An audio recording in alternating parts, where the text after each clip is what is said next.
I know that many of us were feeling somber this past weekend as we watched all that is unfolding happen in Israel. This past Saturday, October 7th, the largest attack on Israel's soil occurred arguably throughout its history. Of course, the numbers are still developing, but certainly this was the biggest attack in 50 years. It was actually the day after the 50th anniversary of the Yom Kippur War. As of the time of this recording, the death toll on both sides has surpassed 1,400 people. There are approximately 900 Israelis dead, 560 dead in Gaza, and 2,000 Israelis injured. We don't know yet the number of Palestinians or those in Gaza who are injured. To give a picture of how devastating this is for Israel, let's compare the numbers in Israel to what they would look like if it happened in the United States. Israel has a population of 9 million people, 7 million of which are Jews. The United States has a population of 350 million people, okay? So that means that there are 50 times more people in the United States than in Israel. 7 times 50 is 350. So if we look at 900 people who are already dead in Israel, if we multiply that by 50, that would be the equivalent of having 45,000 Americans killed. And this is just 2 days after this attack has occurred. It's unfolding as we speak.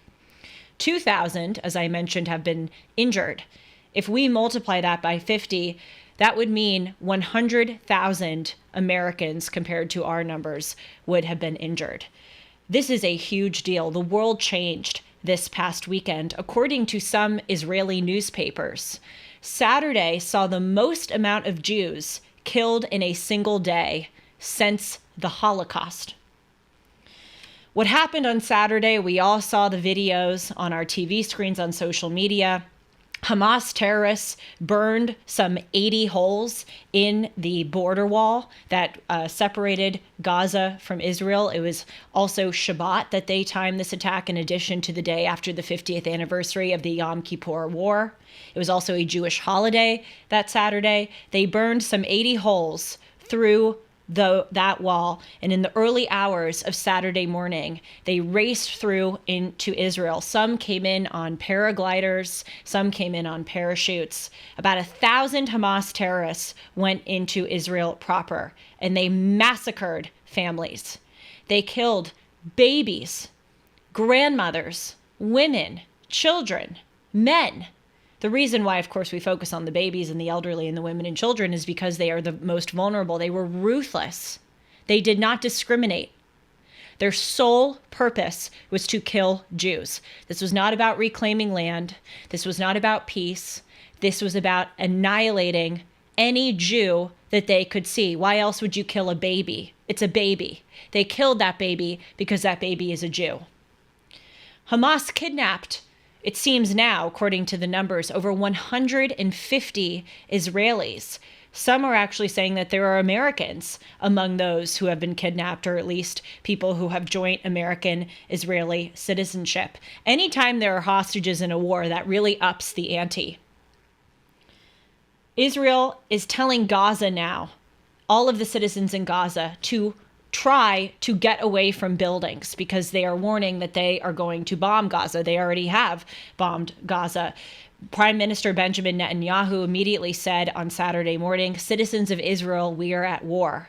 They said that they will be ruthless in the attack that they will launch on Gaza to try to get rid of Hamas leadership once and for all. People don't know this, but Israel actually gave over the territory of Gaza to the Palestinians in 2005. In 2007, Hamas, the terrorist organization, took over, and ever since then, living in Gaza has been the epitome of destitution and human rights violations. When these individuals from Hamas talk about they just want dignity for the Palestinian people, they just want peace, they just want basic human rights to be afforded to their people who live in an apartheid state, they are full of blank. They don't care at all about their people. They use women and children as shields. They melt the food that Israel gives to them. Israel gives food to Gaza civilians because they want to help the civilians, even though they hate Hamas. They melt the food that the Israelis give them and use it as fuel to fire rockets into Israel. They embed their military structures in Gaza around hospitals and schools, so that if Israelis try to come eliminate any of that military infrastructure, they will possibly kill civilians. But that's exactly what Hamas wants. They don't care if civilians get killed. They actually want civilians to be killed, because then they can go on the news and say, look at these terrible Jews, these terrible Israelis who are killing civilians. Israel has warned people in Gaza to get out because they are going to bomb. And you know what the Hamas leadership has said to them? No. Ignore what Israel is telling you, because Gaza, the people who are leading Gaza, want to see dead Palestinians so that they can put it on TV and continue their propaganda narrative. Is Israel a perfect country? No. Has Israel done some terrible, terrible things? Absolutely. But what happened this past Saturday is not a cycle of violence. It's not culpability on both sides. Hamas terrorists went into Israel to inflict terror, to take hostages, and to kill Jews solely for being Jewish. We all know these details. I'm not telling you anything new. If you've been paying attention to the TV, this is all pretty familiar to you. What I want to do for the remainder of this video is talk about what factors may have contributed to this happening. Why did it happen now? Who was behind it? What were the situations that were taking place that made something like this more possible? And then I want to talk about the future implications, what this could mean for Israel, the surrounding region, the United States, and the world. But I wanted to establish at the outset this very important moral stance that I am taking, that these people are evil, despicable, disgusting people who do not care at all about the people who they claim to be supporting.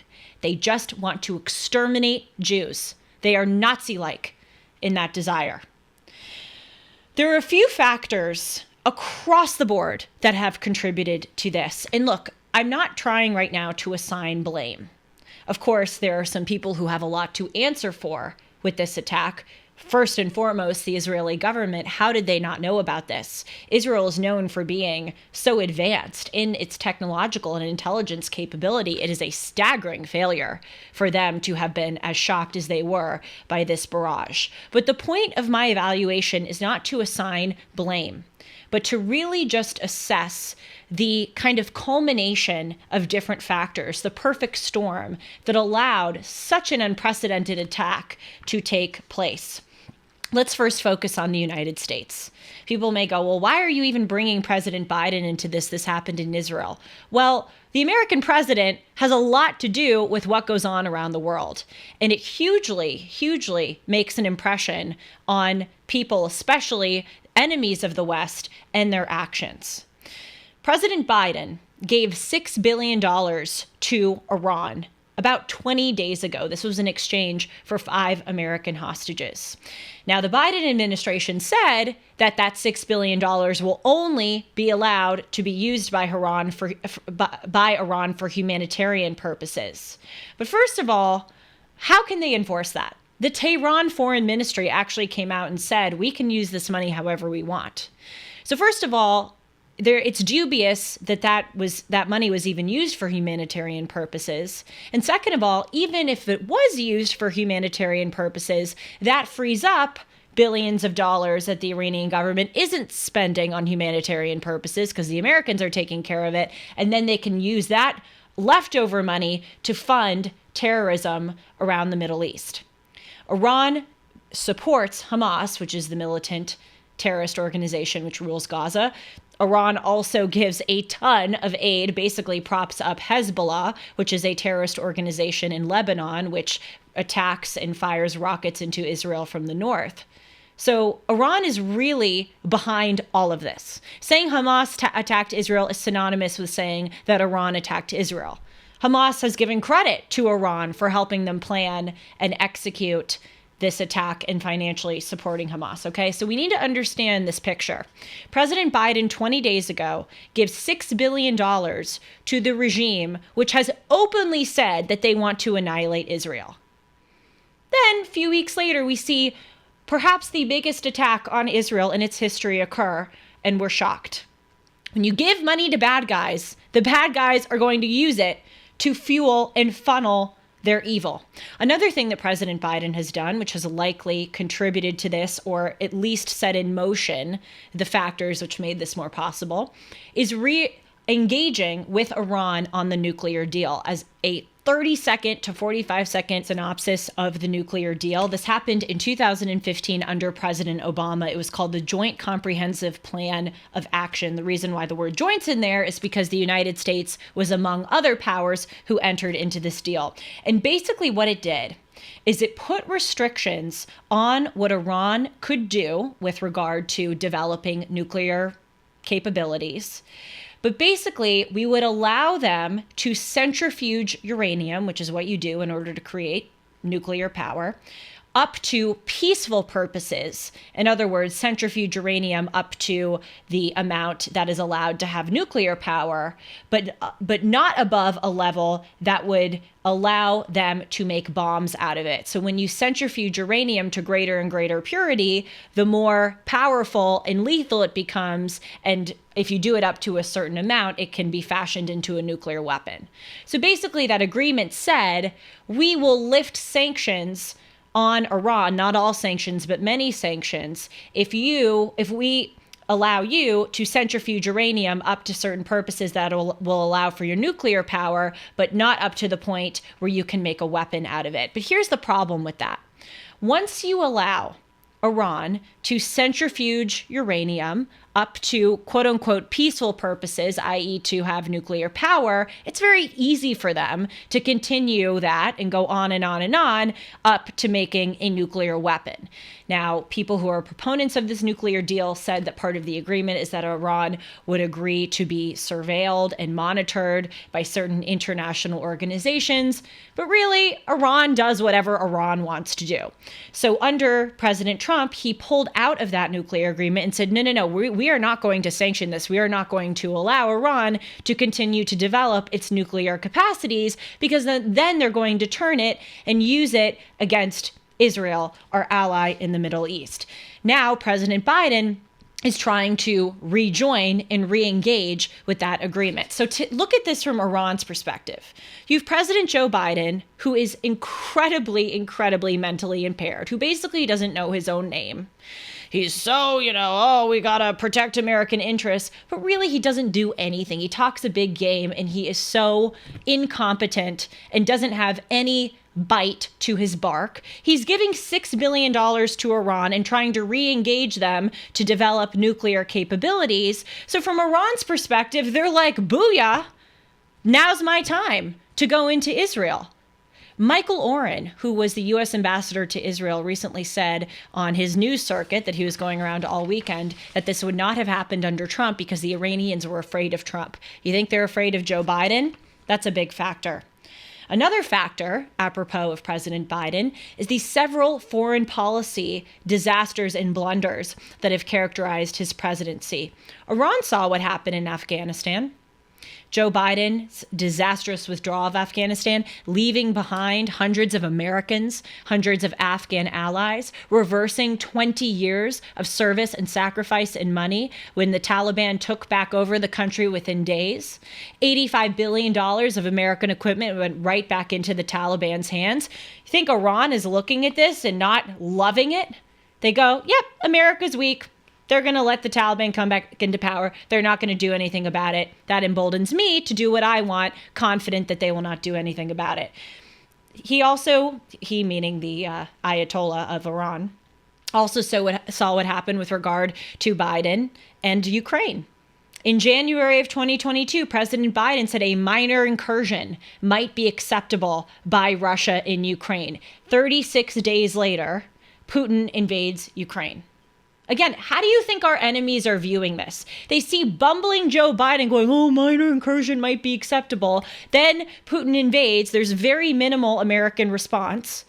How do you think this looks to our enemies? A strong America is needed, not only for our own country, but for the sake of world peace. So certainly President Biden, his weakness, his incompetence, his not following through on his word, has created a situation which has emboldened our enemies and subsequently Israel's enemies to act now.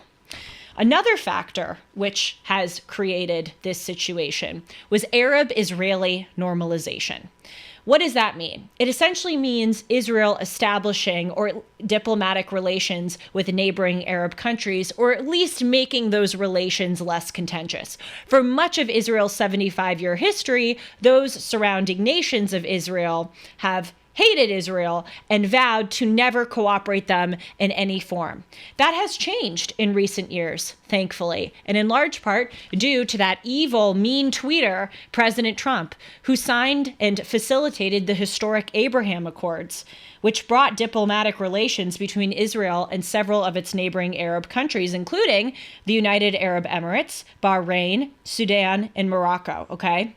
That was a big thing. Another subsequent big thing is that Saudi Arabia has been trying to establish more familiar ties with Israel. Just a few weeks ago, Prime Minister Benjamin Netanyahu of Israel was actually in Saudi Arabia. These things are good. I'm not coming out against Arab-Israeli normalization. That is a good thing. But again, if we're considering the factors that led to what happened this past weekend, we have to consider that as one. Because again, the big operating country here that we have to look at is Iran. Iran hates the fact that a lot of Arab countries are normalizing relations with Israel. They don't want to see that. They like when Israel is a pariah state with regard to other of these countries, okay? So what I think Iran is trying to do here is that they are supporting Hamas's terrorism in Israel because they know that Israel is going to react and retaliate. And so what Iran wants is for there to be conflict in Israel between the Palestinians and the Israelis. Because what does that do? It makes it a lot harder for the Arab countries who have normalized their relations with Israel to continue to want to pursue friendly relations. Because among the population and among the governments of those Arab countries, they are very pro-Palestinian. And so when they see Israelis bombing Gaza and possibly harming civilians in retaliation for the terrorism, but nevertheless, when they see them doing that, it makes it a lot harder for them to continue in this diplomatic ceasefire, if you will, with Israel. And that's exactly what Iran wants. So Arab-Israeli normalization has pissed Iran off. Iran wants to foment more problems to make that Arab-Israeli normalization less plausible in the future. Many people, in addition to the aforementioned factors, are also blaming Prime Minister Benjamin Netanyahu for creating this situation, at least in part, not only because he and the government somehow had an egregious failure of intelligence, but also because there has been a lot of political division and unrest in Israel. A lot of people are blaming Bibi, that's what Netanyahu is called, Bibi, because he has tried to push in these judicial reforms, which have divided Israel and thus have made Israel weaker and more vulnerable. Other people are blaming the people who have protested against Bibi for being the ones who have made Israel divided and more vulnerable. There's blame going around on both sides. But the point is, the political division in Israel, whichever side you're on, it does seem like something that we can all agree on, that it has made Israel in a weaker position to be able to respond appropriately or be aware of such an attack, okay? So those are all the kind of factors. I shouldn't say all, some of the factors. Now let's look towards what might happen. At this time of filming, they are in war, Israel and Gaza. What could happen is that other countries join in defense of the Palestinians, in defense of Hamas in Gaza against Israel. That has happened throughout Israeli history many times. Again, 50 years ago, literally right now, they were in the Yom Kippur War, where every neighboring country, Arab neighboring country surrounding Israel, invaded Israel. That could very well happen, especially because Israel is trying to eliminate Hamas. And so that is probably going to trigger a response from many people who want to see Hamas still exist. But of course, what we know above anything else is that it is going to lead to a huge amount of civilian death on both sides of this conflict. Now, what should Israel do? Right now, of course, they are retaliating against Gaza, against Hamas, and understandably so, because there was this act of terrorism, several acts of terrorism against Israel, and they are trying to eliminate these terrorists in the occupying region once and for all. Here is the thing that frankly gives me pause. As much as I understand, and in many ways agree with, Israel's wanting and decision to get the hell rid of Hamas in Gaza, I do fear that Israel is playing in to exactly what its enemies, i.e. Iran, wants them to do. I feel that Hamas is trying to goad and lure Israel into warfare. That's why they're taking the hostages. That's why this thing that they did was so massive in scale. I think that they are trying to get Israel to react and to retaliate. Why? Because again, it furthers the narrative for them that Israel is this terrible country. They will not acknowledge that they were the ones who started it by going into Israel and massacring innocent civilians. But once Israel retaliates, then they will be able to spin the narrative to say that Israel has always been the one at fault. Also, maybe Iran wants Israel to retaliate and go to war because they may feel, because of President Biden's weakness, because of their new $6 billion in cash, because of the re-entering the nuclear deal, they may feel like they are in a better position to perhaps fight and defeat Israel than at any time in their history. So it's just something to consider. Whenever you're doing something that it seems like the enemy wants you to do, you ought to be able to just pause and wonder if it is the right thing. However, I don't see another choice for Israel, frankly, because Hamas has to be eliminated.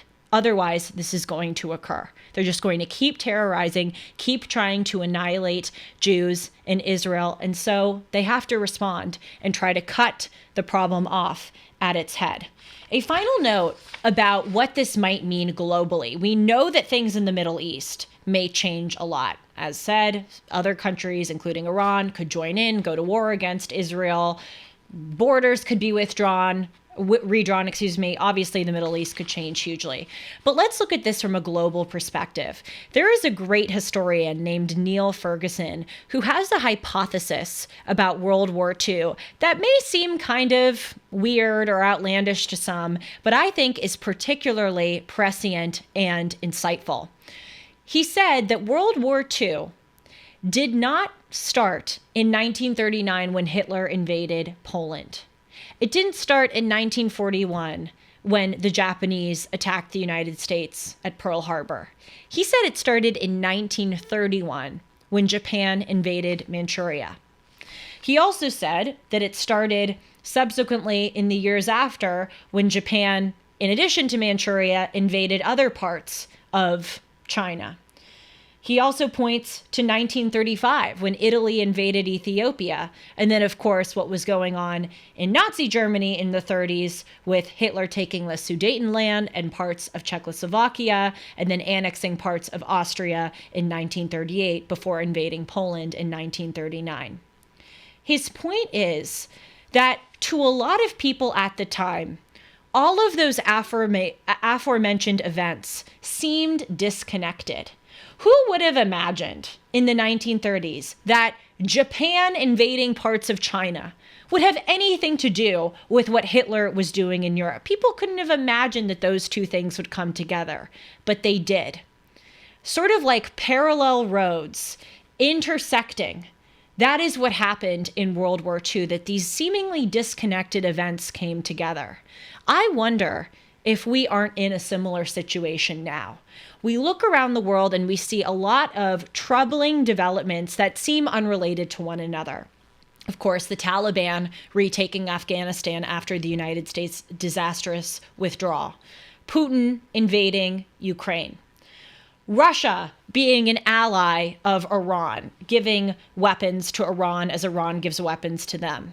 China could invade Taiwan in the next few months or the next few years. They're certainly stepping up the ante with regard to their presence in the Indo-Pacific. And then now we're seeing Hamas launch the deadliest terror attack in Israel, again, perhaps in its history. So we look at each of those things and we go, wow, that's really troubling, but we're not really seeing a through line. There may be a through line. The through line may become more apparent to us sooner rather than later. Just as in World War II, in the years and decades leading up to it, it didn't seem to make sense, and then it did. We could be in that moment right now. I'd like to end by saying that my thoughts and prayers are with the people of Israel who have been the victims of this terror, as well as the civilians in Gaza and in the West Bank and other parts of the Middle East, which may become embroiled in this conflict. These civilians want peace. They want basic human rights for themselves. And they are the victims of some of the most evil people in their government on earth. I hope that things don't get worse. They probably will. And you can count on me to keep you abreast of all of the new developments as they unfold in Israel and other news, of course, both internationally and domestically. Thanks for joining me. I'll see you soon.